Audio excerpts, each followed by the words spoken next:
महाभारत पर्वत श्रृङ्खलाको मध्य भागमा अवस्थित विविध प्राकृतिक, धार्मिक र सांस्कृतिक सम्पदाले भरिपूर्ण यो हो सल्यान जिल्ला।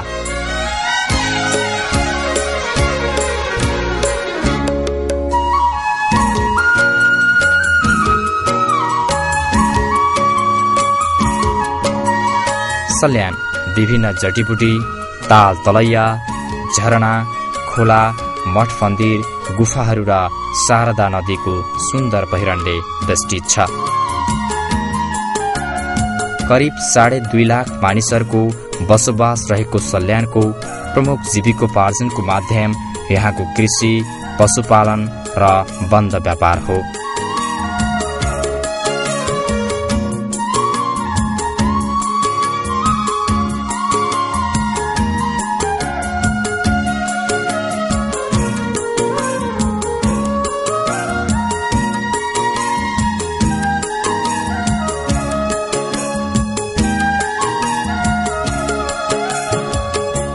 देशका अलावा तरकारी र फलफूल खेती अनि वन सम्पदा यहाँका बासिन्दाका लागि आय स्रोतका अन्य माध्यमहरू हुन्।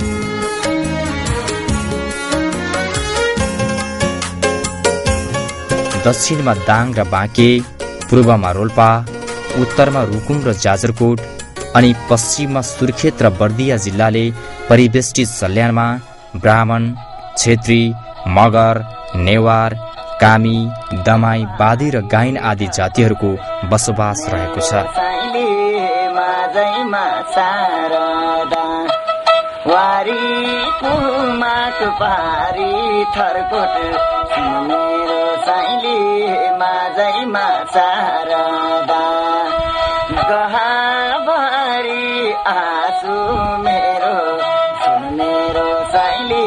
कपुरकोट काटदा कपुरकोट काटदा लै लै सुन मेरो साइली कपुरकोट काटदा ताको फाट मायालु सल्लानेको वीर। 2 निर्वाचन क्षेत्र, 11वटा इलाका र 47वटा गाविसहरूमा राजनीतिक विभाजन गरिएको सल्यान जिल्ला विकासको दृष्टिले विकासोन्मुख छ। प्रत्येक गाविसमा पुग्ने ग्रामीण सडकहरूको निर्माण, सिंचाई कुलो, ग्रामीण विद्युतीकरण, पुल पुलेसाहरूको निर्माणसँगै सल्यान जिल्लाले भौतिक पूर्वाधारहरूको विकासमा फड्को मारेको छ। जिल्लाको सबैभन्दा अग्लो स्थानमा रहेको 2827 मिटर उचाइको खर्सुबास लेक र सबैभन्दा होचो 326 मिटर उचाइमा रहेको काप्रेचौर गाविससम्म लमतन्न सुतेको सल्यान जिल्लाको हावापानी साँच्चै स्वर्गीय आनन्द दिने खालको छ।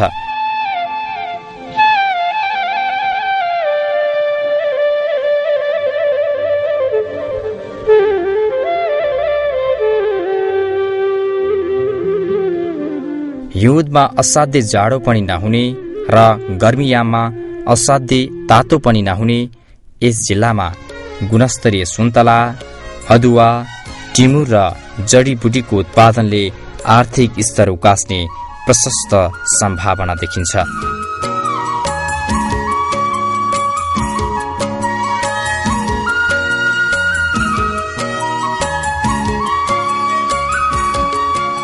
करिब 66% वन क्षेत्रले विस्तृत यस जिल्लामा विभिन्न खनिज पदार्थहरूको पनि प्रचुरता रहेको छ। खानी ढुङ्गा, चुन ढुङ्गा र कोइलाको यहाँ प्रचुर भण्डार छ भने जल सम्पदा, वन सम्पदा र दर्शनीय पर्यटकीय स्थानहरूले यो जिल्ला परिपूर्ण छ।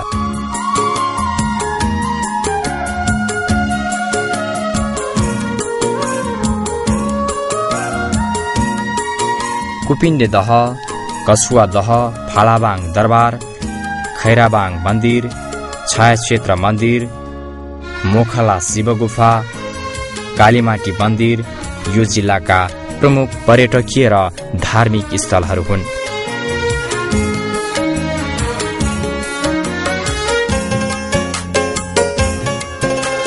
कुपिण्डे दह सल्यान जिल्लाको एउटा पर्यटकीय स्थल जसको निर्मग्नताले यो जिल्ला मन्त्रमुग्ध छ।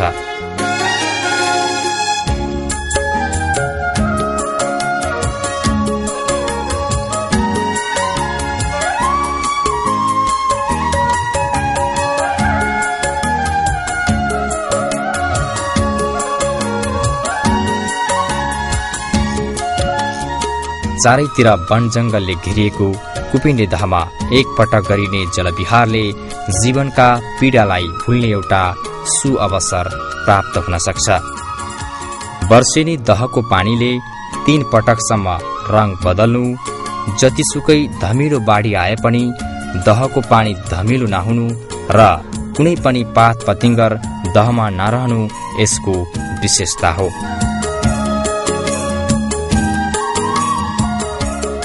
वर्षमा चाहिँ 3वटा कलर खेल्छ। कस्तो कस्तो? जस्तो अहिले जो छ नि यो चाहिँ यो 12 महिनाको 4 महिना भन्दा पनि करिब 8 महिना जति रहन्छ होला मैले देखे अनुसार। त्यहाँदेखि तपाईँको माघी आयो भने तपाईँको एउटा के अरे पिलो पिप जस्तै कलर हुन्छ। जस्तै माघी गयो भने फागुनमा रातो कलर आउँछ अनि त्यहाँदेखि सदाभर यही हुन्छ। आखिर कुपिण्डे दहको उत्पत्ति कसरी भयो त? यसका आफ्नै किम्बदन्तीहरू छन्। यहाँको पुरानो जिजु बाजा लितीहरूले भनेको कुरा पहिला यसमा चाहिँ गाउँ थियो अरे पुरै। अनि एउटा जुन यो बराले के गरेछन् भने अब एउटा जोगी यसमा आएछन्। आइसकेपछि सबै घरमा बास माग्नु भएको छ होइन। अनि बास नदिँदाखेरि एउटा टोगा छोरा र टोगा आमा रहेछन् अरे। अनि उहाँलाई चाहिँ बास माग्दाखेरि हामीसँग खाने केही छैन, बास त होला, सिस्नो खान्छन्, के अरे धानको ढुटो खान्छन् भन्ने उहाँले भन्नुभएको छ होइन। अनि त्यो भनिसकेपछि उहाँ बासा बस्नुभएको छ। ठिक छ, मलाई त्यही खान्छु, तपाईँले जे खानु म त्यही खान्छु भन्नुभएको छ। भनेपछि त्यहाँदेखि उहाँलाई बिहान के भन्नुहुन्छ, तपाईँ बिहान भाले बास्ने बित्तिकै माथि गइजानु होला अनि भन्नुभएछ। भएपछि बिहान उज्यालो भएपछि हेर्दा पहिला भनेपछि यहाँ बस्ती थियो, बस्ती गाउँघर थियो।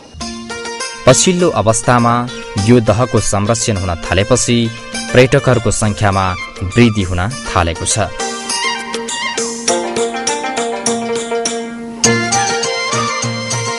सल्यान जिल्लाको अर्को धार्मिक धरोहर